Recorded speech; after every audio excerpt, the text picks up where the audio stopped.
آزادی اظہار کے حقوق کی عالمی تنظیم رپورٹرز وداؤٹ بارڈرز نے 8 جنوری 2020 کو پیمرا کی ویب سائٹ پر جاری ہونے والی ایک مجوزہ پالیسی دستاویز پر شدید تحفظات کا اظہار کیا ہے۔ آر ایس ایف کا کہنا ہے کہ یہ مجوزہ قانون پاکستان میں سینسرشپ کو آن لائن میڈیا تک پھیلانے کی ایک کوشش ہے۔ تنظیم کا کہنا ہے کہ اس سے بھی زیادہ سنگین قسم کے مسودے سرکاری ذرائع سے پھیلائے جا رہے ہیں۔ آر ایس ایف کے ایشیا پیسیفک ڈیسک کے سربراہ ڈینیل باسٹرڈ کا کہنا ہے کہ پاکستانی حکام مرکزی دھارے کے میڈیا پر پابندیاں عائد کرنے کے بعد اب اپنا رخ سوشل میڈیا کی جانب کر رہے ہیں۔ انہوں نے پاکستانی پارلیمنٹیرین سے بھی گزارش کی ہے کہ وہ اس قانون کو پاس ہونے سے روکیں۔ واضح رہے کہ یہ قانون ویڈیو پلیٹ فارمز پر شائع ہونے والے کانٹینٹ کی نگرانی کرے گا۔ ان ویب سائٹس میں یوٹیوب، ویمیو اور دیگر ویب سائٹس کے ساتھ ساتھ نیٹ فلکس اور ایمیزون پرائم جیسے پلیٹ فارم بھی شامل ہیں۔ یہ قانون اگر نافذ ہو گیا تو ویب ٹی وی چلانے والی کمپنیوں کو چینل بنانے کے لیے لائسنس حاصل کرنا ہوگا اور اس کی فیس 10 لاکھ روپے ہوگی۔ ایک عام یوٹیوبر تو کیا،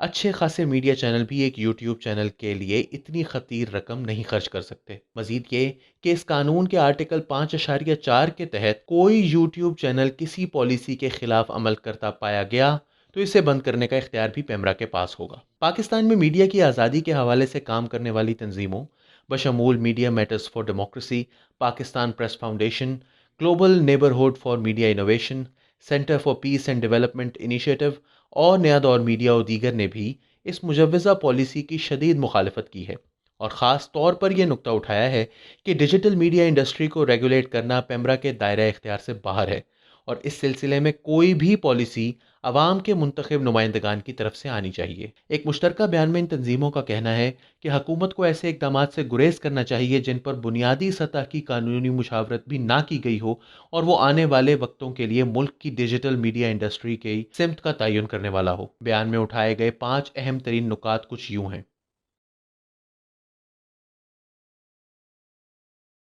اس بیان میں کہا گیا ہے کہ یہ قانون ڈیجیٹل میڈیا پر قدغنیں لگانے کی ایک بھونڈی کوشش ہے جس کے ذریعے نہ صرف کانٹینٹ پروڈیوسرز کو قانون کے دائرے میں لانے کے نام پر کنٹرول کیا جائے گا بلکہ یہ بین الاقوامی معیارات کی بھی صریحاً خلاف ورزی ہے جن کا مجوزہ پالیسی دستاویز میں بار بار ذکر کیا گیا ہے۔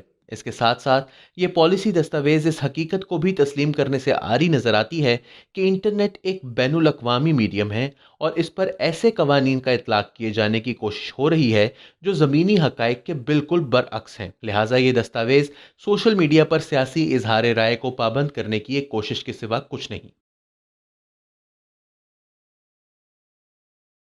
پالیسی دستاویز میں بار بار ضابطہ اخلاق 2015 کا ذکر کیا گیا ہے جس سے واضح ہے کہ پیمرا سوشل میڈیا صارفین کی آزادیوں کو سلب کرنے کا خواہش مند ہے۔ ایک ایسا ضابطہ اخلاق جو صرف ٹی وی پر نشر ہونے والے مواد کے انٹرنیٹ پر چلنے کے حوالے سے بنایا گیا تھا، اسے تمام ویڈیو پلیٹ فارمز پر لاگو کرنا مضحکہ خیز ہے۔ نیٹ فلکس جیسی او ٹی ٹی سروسز ابھرتے ہوئے سوشل میڈیا کا ایک اہم ترین حصہ ہیں اور یہ پالیسی ایسے پلیٹ فارمز کی نشو و نما کو شدید نقصان پہنچائے گی جس سے نہ صرف غیر ملکی کمپنیز یہاں اس شعبے میں سرمایہ کاری سے گریز کریں گی بلکہ لوکل کمپنیاں بھی اس طرف بڑھنے کا نہیں سوچیں گی۔ پیمرا در حقیقت ایک ایسی پالیسی کو ڈیجیٹل میڈیا پر لاگو کرنا چاہتا ہے جو بنیادی طور پر بنائی ہی ٹی وی اور ریڈیو کے لیے گئی تھی۔ یہ پالیسی دستاویز غیر ملکی پلیٹ فارمز کے لیے غیر ضروری اور غیر حقیقی قانونی اڑچنیں پیدا کرتی ہے جو کہ ان کی پاکستانی مارکیٹ میں داخلے کی حوصلہ شکنی کریں گی۔ ان کا مقصد نیٹ فلکس اور ایمیزون جیسی مزید کمپنیوں کو ملک میں داخل نہ ہونے دینے کے سوا اور کیا ہو سکتا ہے؟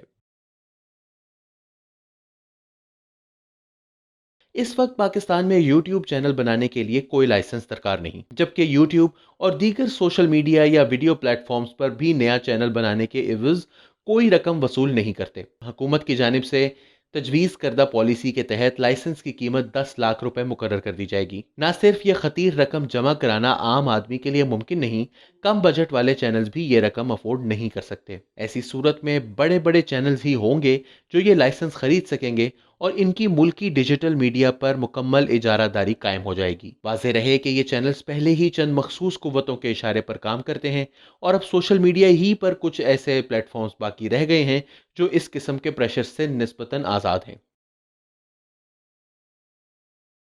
پیمرا کی جانب سے جو پالیسی دستاویز پیش کی گئی ہے اس میں صحافیوں اور کنٹینٹ پروڈیوسر سے کوئی مشاورت نہیں کی گئی اور اب ایک پالیسی دستاویز بنا کر تجاویز مانگی گئی ہیں۔ اس سے واضح ہے کہ حکومت اور پیمرا اس مشاورتی عمل میں کس قدر غیر سنجیدہ ہیں، اور کسی بھی صورت میں یہ پالیسی ایک ریگولیٹر کی طرف سے آنے کا کوئی جواز ہے ہی نہیں۔ یہ پالیسی پارلیمنٹ میں مشاورت کے بعد پیش ہونی چاہیے، اور اس قسم کی پالیسی دستاویز کو تجاویز کے لیے پیش کرنا پیمرا کا اپنے دائرہ اختیار سے تجاوز ہے۔ حکومت کو آزادی اظہار پر مزید قدغنیں لگانے سے گریز کرنا چاہیے۔ وقت سدا ایک سا نہیں رہتا، اور کل کو جب آپ اپوزیشن میں ہوں گے تو یہی آزاد میڈیا ہوگا جو آپ کی آواز بنے گا۔ اپنے مستقبل کی فکر کیجئے، تنقید سے گھبرا کر تنقیدی آوازوں کو بند کرنے کے بجائے اس سے سبق حاصل کر کے اپنا قبلہ درست کرنے کی کوشش کریں۔